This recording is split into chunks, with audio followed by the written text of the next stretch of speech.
Bonsoir chers téléspectateurs, bienvenue dans cette émission Grand Soir. Mesdames et messieurs, bonsoir.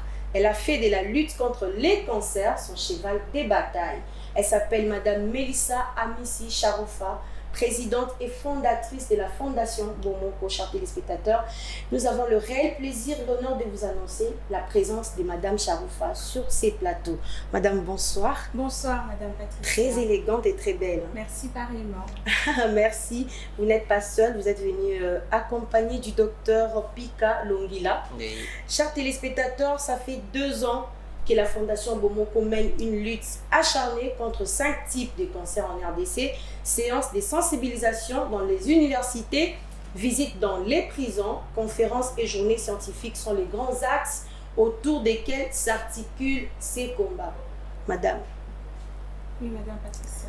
Il y avait beaucoup de projets, il y avait peut-être créé un salon de coiffure, vous êtes bien maquillée là, et peut-être créé un orphelinat.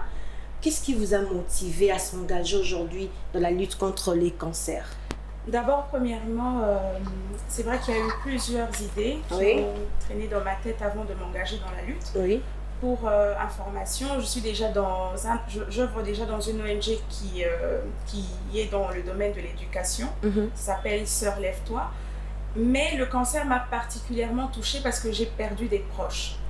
Alors, moi, je suis d'avis que lorsque les malheurs nous arrivent dans la vie, il y a toujours une leçon à tirer. Oui. Au bout de 2-3 cas de mortalité au niveau de ma famille, je me suis dit quel est le message à passer, quelle est la réelle leçon à retenir de cette mauvaise expérience.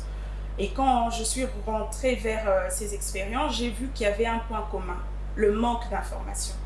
J'ai rassemblé toutes ces informations autour de moi. Je me suis dit pourquoi ne pas donner quelque chose à la société congolaise pour voir comment est-ce que je peux accompagner ou bien faire éviter à des familles le cancer dans leur vie. Alors, j'ai réuni quelques équipes. C'est vrai que c'était un travail qui avait pris beaucoup de temps en amont parce qu'il faut réunir des fonds, il faut réunir des équipes, il faut réunir des spécialistes. Et vu ce que je vois sur les réseaux sociaux, les prises en charge et tout, d'où proviennent les fonds pour faire fonctionner votre structure? La Fondation, lors de sa première année d'exercice, nous avons fonctionné sous fonds propres. Donc, c'était mes économies, principalement avec le soutien de mes parents et de mes proches. Mais ça fait presque une année maintenant qu'on a créé une chaîne de solidarité. On a plus ou moins 280 personnes qui nous accompagnent mensuellement.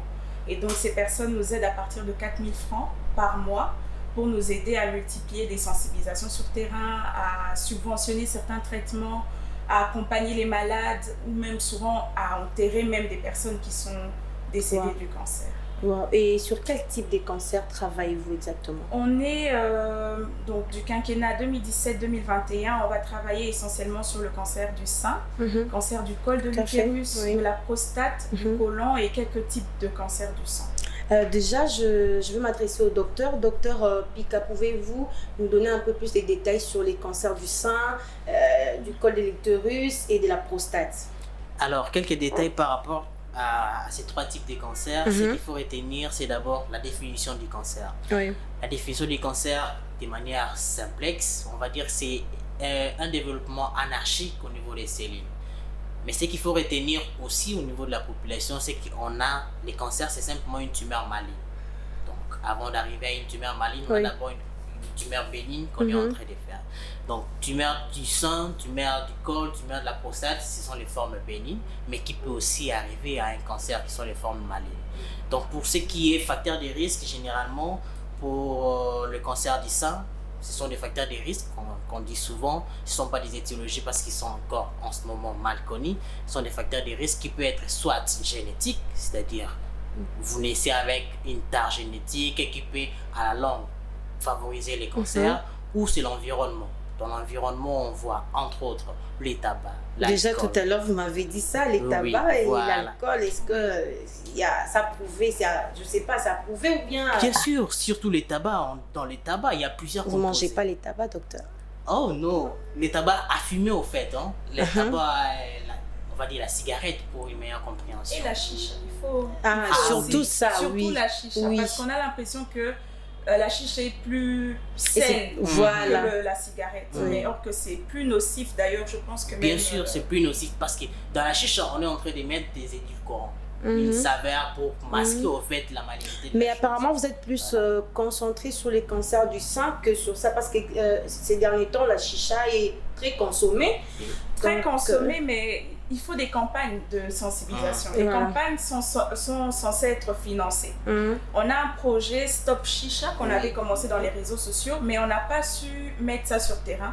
Parce que ça demande beaucoup de moyens logistiques, beaucoup de sponsors. Vous cherchez des problèmes, madame. Exactement. Stopper la chicha. Oui, stopper la chicha, c'est vraiment un combat. Oui. Mais il y a d'autres pays en Afrique qui ont déjà arrêté la consommation de la chicha. En tout cas, dans les lieux publics, on n'en fume pas. À moins d'en acheter et fumer chez vous à la maison. Et notre objectif, au fait, l'un de nos objectifs pour 2020, c'est aussi s'attaquer à tout ce côté préventif pour pouvoir rendre vraiment accessible l'information à tous. Comme par exemple la chicha, beaucoup de gens pensent que c'est sain, c'est bon, ça sent bon, qu'il n'y a aucun problème dans la santé, mais apparemment c'est même plus nocif que la cigarette. Et docteur, pouvez-vous nous donner un peu les symptômes, les premiers symptômes du cancer? Alors, les symptômes du cancer dépendent du type d'organe qui a manifesté ou qui souffre de la maladie. On va prendre l'exemple, par exemple, du cancer du sein. Il y a plusieurs symptômes qui en découlent. Vous verrez au niveau de votre sein, vous avez une petite masse, un nodule. Le nodule peut faire appel à un dépistage pour pouvoir déterminer si c'est un début du cancer ou pas. Mais au-delà, on a aussi, au niveau du mamelon, vous remarquerez qu'il y a une rétraction. Soit il y a un écoulement louche, soit votre sein a pris du volume par rapport à un autre. Voilà. Il y a plusieurs manifestations comme ça au niveau du sein. Et comment se présente la fertilité après les cancers? Alors, sur ces plans fertilité, ce qu'il faut comprendre, la fertilité, c'est d'abord le pouvoir de concevoir. Alors, lorsque vous faites les cancers, par exemple le cancer de l'utérus, pendant et après les cancers, vous pouvez avoir des troubles de fertilité, les troubles de la conception. Parce que c'est un problème mécanique qui va s'installer au niveau de l'utérus. Vous pouvez facilement concevoir, mais votre grossesse n'ira pas à terme parce qu'il y a un obstacle au niveau de l'utérus. Voilà. Madame Charoufa, la Fondation Bomoko est en fonction en RDC depuis 2017. Est-ce que vous estimez combien de malades sensibilisés et pris en charge par votre fondation? Les sensibilisations, en tout cas, on est à plus de 50 000. S'il faut compter les réseaux sociaux à eux-mêmes, les descentes sur terrain, on a vraiment dépassé le nombre même qu'on espérait. Mais maintenant, le nombre de personnes qu'on a accompagnées, c'est autour de 200. Je ne dirais pas encore plus de 200, mais on environne quand même le nombre de 200. Et je dirais même que les personnes qu'on a eu à suivre, on a eu aussi à connaître des cas de décès malheureusement. Je dirais 20-30% de personnes qui viennent parce que on n'a pas cette culture de check-up. Donc les gens viennent généralement à des stades très avancés. Comme je vu le petit Emmanuel, félicitations. Oui, il est déjà parti ou bien... Oui, Emmanuel est déjà en Espagne. On a géré ce cas avec la famille et le centre Moncolé, d'ailleurs, que je remercie. Ils étaient très efficaces, ils ont presque tout fait. Nous, on était vraiment en amont, on a fait la levée de fonds, faire connaître le cas au public, parce que les cas comme Emmanuel, il y en a plusieurs qui souffrent dans le silence et qui n'ont personne pour les accompagner vers des soins appropriés. Malheureusement, qu'on ne trouve pas ici en RDC. D'accord. Comment ça se passe, cette levée des fonds-là? La levée de fonds, généralement... Ça a été facile ou bien... Non, c'est très difficile. Tout est culturel, au fait, ici au Congo. Donc, on n'a pas cette culture de la vie, cette culture d'empathie vers les inconnus. On est plutôt dans le cas où le malade meurt et les gens réagissent. Donc, les gens ont du mal à aider quand le cas est encore... on va dire quand on peut encore sauver le cas. Donc la levée de fonds, on a eu à utiliser beaucoup de techniques de communication, vidéo, visuel, descente sur terrain. On a pu récolter ce qu'on a pu avoir, donc à peu près 23 000 $ et quelques francs. Mais je sais que dans d'autres pays, on aurait pu faire plus, parce que le cas est vraiment touchant. Le petit avait 9 ans, il a 9 ans, et il a beaucoup d'énergie, il transmettait la bonne humeur on a fait ce qu'on pouvait. J'ai vu, il était tout content, très joyeux. Ça m'a vraiment, j'ai failli pleurer devant cette image. Donc, mais je peux vous assurer que les cas comme Emmanuel, il y en a plusieurs dans les cliniques universitaires, même à Moncolé. Et c'est pas que les enfants, il y a aussi les adultes, les femmes. à moins de 40 ans avoir un sein qui pourrit, littéralement, excusez-moi du terme, il y en a, parce qu'on en reçoit presque tout le temps à la fondation. Mais comme c'est pas encore une question de santé, c'est pas encore une priorité sanitaire dans le pays, il n'y a pas encore de fonds réels qui peut accompagner les malades, au fait. Pourquoi est-ce que vous avez déjà eu l'idée de solliciter de l'aide auprès de notre gouvernement, ou parce que c'est un grand travail, c'est pas facile. Je suis témoin, je vois les prises en charge, tout, et par la levée des fonds, si je ne sais pas. Est-ce que vous avez déjà essayé de... partenaire au ministère de la Santé. On continue à toquer un peu partout pour avoir, au fait, le gros des partenaires dans les ONG qui luttent contre le cancer partout dans le monde, c'est généralement les compagnies pharmaceutiques. Ou les grands donateurs, donc les grandes entreprises, les personnes riches de la société qui se décident d'accompagner ces structures. Mais ici en RDC, on n'a pas encore ce retour-là. C'est pour ça que nous, dans la Fondation, on se bat pour l'accès à l'information. Parce que une fois qu'une personne comprend pourquoi on sensibilise, quel est le bénéfice d'être sensibilisé, il aide plus facilement. En fait, on aide les structures pour lesquelles on comprend bien la mission. Et vraiment, c'est ça l'une de nos missions principales ici en RDC, c'est de mettre autour de Bomoko. C'est même pour ça qu'on a appelé Bomoko, Bomoko Unité. C'est pas autour d'une personne, c'est autour d'une cause. Et donc, une fois que la population va mieux comprendre pourquoi il faut lutter contre le cancer, quels sont les bénéfices d'un bon mode de vie et tout, je pense que ça sera plus facile et simple pour tout le monde. Ah ok, d'accord. Mais jusque-là, qu'est-ce que vous dites? Vos objectifs sont atteints, ou bien il y en a encore d'autres à venir? Non, on a l'un des plus grands objectifs, c'est la construction du centre de cancérologie. Il y a déjà le bâtiment qui est là, il manque juste la finition et puis l'équipement, mais aussi la construction de la maison de vie. Vous voyez, nous on est basé à Kinshasa, mais on a des relais dans les provinces. Qu'est-ce qu'on fait quand un malade dans les provinces ne sait pas se faire dépister? Le premier réflexe, c'est est-ce que vous pouvez venir à Kinshasa? Mais ce n'est pas tout le monde qui a une famille à Kinshasa. Alors la maison de vie vise à répondre à cette problématique. C'est que les malades qui viennent de l'intérieur puissent trouver un foyer d'accueil où ils peuvent être suivis par un médecin Bomoko jusqu'à ce que leur traitement soit fini. Donc c'est là nos deux grands projets vraiment à long terme. Et puis à court terme, c'est bien sûr couvrir l'étendue de la RDC. On a un très grand pays. C'est même l'un de nos défis, c'est que tout ce qu'on fait, s'il faut multiplier fois 10, fois 20, ça implique beaucoup plus de coûts que dans un pays un peu plus petit que le nôtre.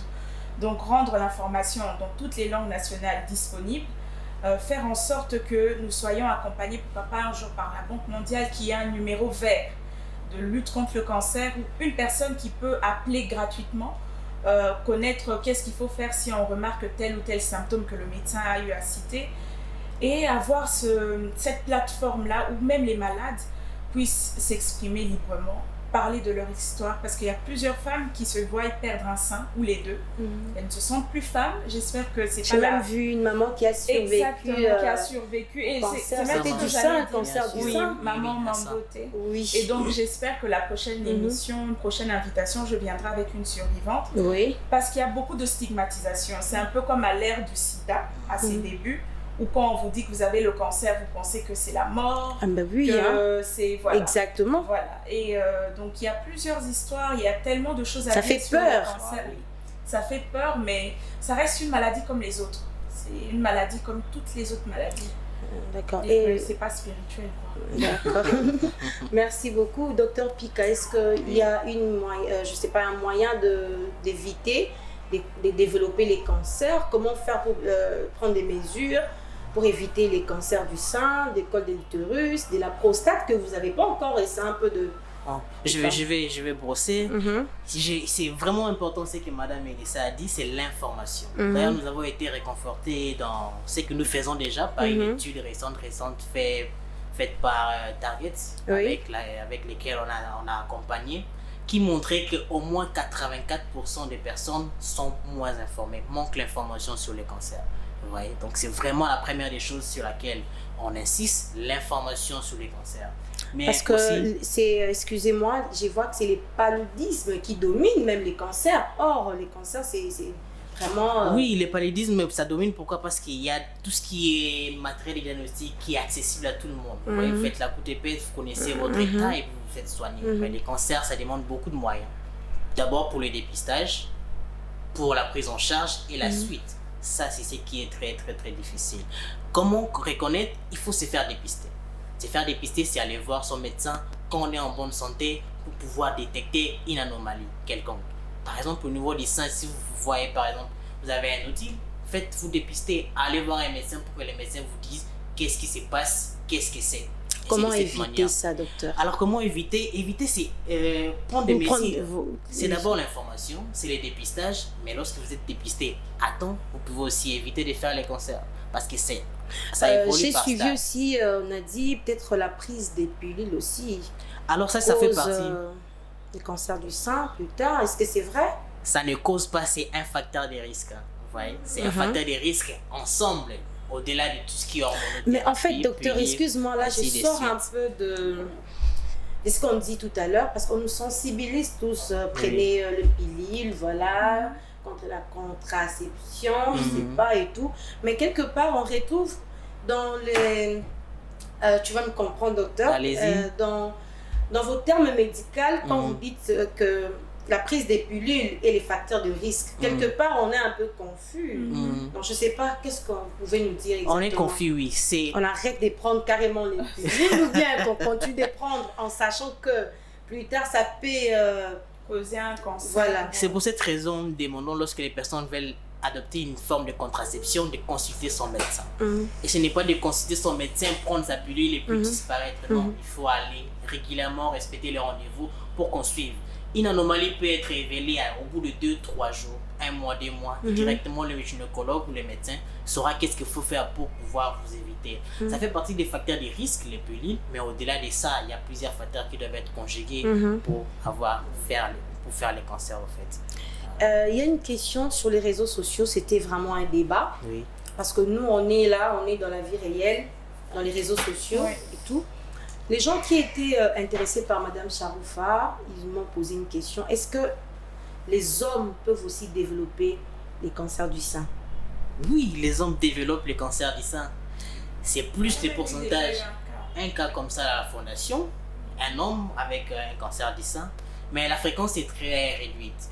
Et les hommes manifestent ou développent les cancers à moins d'1% par rapport aux femmes. Ça se justifie, les femmes ont un développement très prononcé du sein avec tout ce qui entre en conjugaison, tandis que les hommes, c'est encore on va dire, au niveau rudimentaire. Mais lorsqu'un homme fait les cancers du sein, c'est déjà un cancer à l'état très évolué. Et là, il faut une prise en charge d'urgence. Et jusque-là, vous ne nous avez pas encore dit les précautions.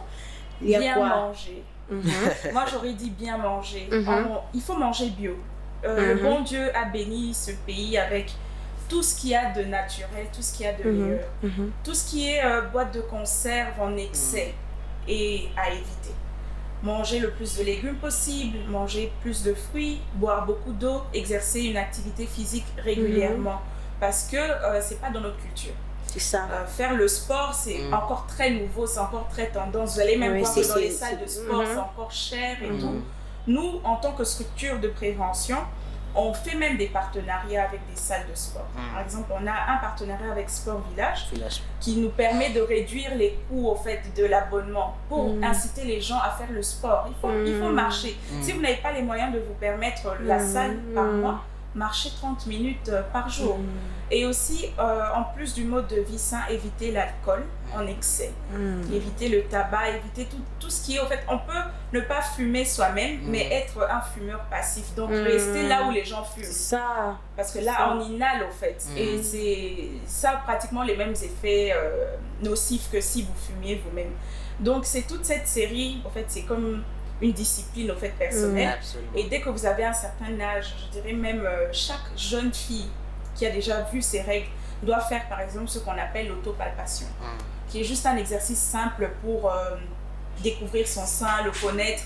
Comme ça, dès qu'il y a un petit souci, même quand il y a un changement de couleur, on sait directement le signaler. Le docteur l'a peut-être omis parce qu'il est vraiment plein dedans, mais le cancer est par définition aussi asymptomatique à ses débuts. Donc on ne ressent pas les symptômes au début. Vous pouvez être en train de développer un cancer du sein, vu que vous n'avez pas mal, vous dites, bof, le sein un peu gonflé, c'est pas grave.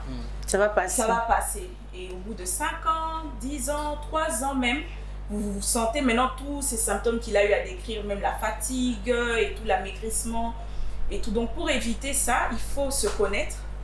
Il faut adopter un mode de vie quand même correct, donc pas dans les excès. Il paraît aussi l'utilisation de certains déodorants peut causer aussi les cancers, oui, c'est vrai? Il y a des études comme ça qui disent que oui, les déodorants, en fait, c'est juste pour nous inciter à rester un peu plus naturel.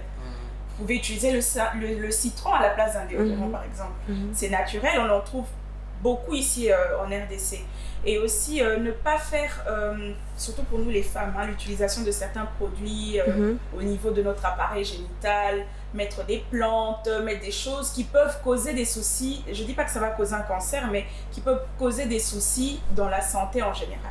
Donc en fait, il faut éviter, rester dans les normes au fait, d'une vie normale, sans excès, et faire de son médecin, son gynécologue, vraiment un contact serré au fait, surtout quand on est femme, qu'on a déjà des enfants et tout ça. C'est ce qu'on appelle même check-up médical, il faut le faire régulièrement.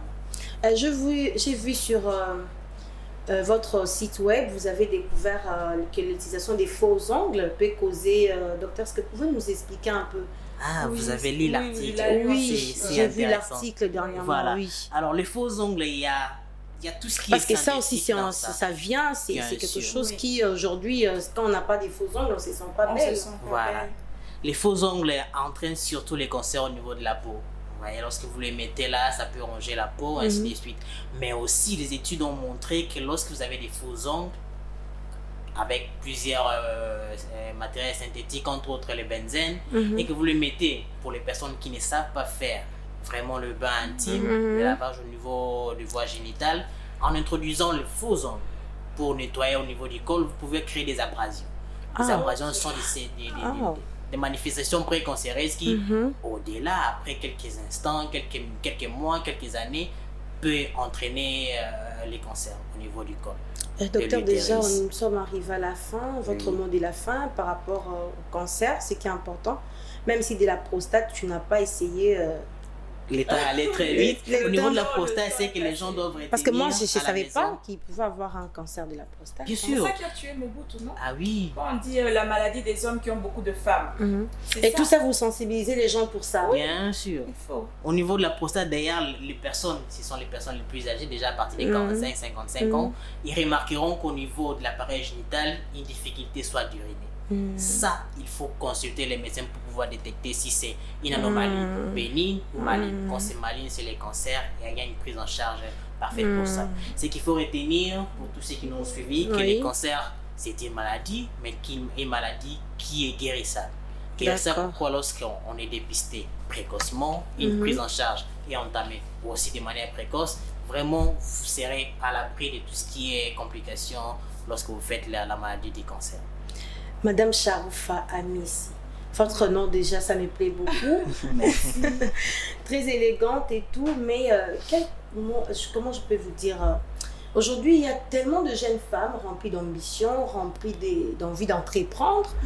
Elles ont peur, elles se disent, est-ce que je vais y arriver? Est-ce que je vais être comme Madame Charoufa? Qu'est-ce que vous pouvez leur dire aujourd'hui? À toutes ces jeunes femmes, je dirais même à la population congolaise en général, surtout les jeunes, il faut oser.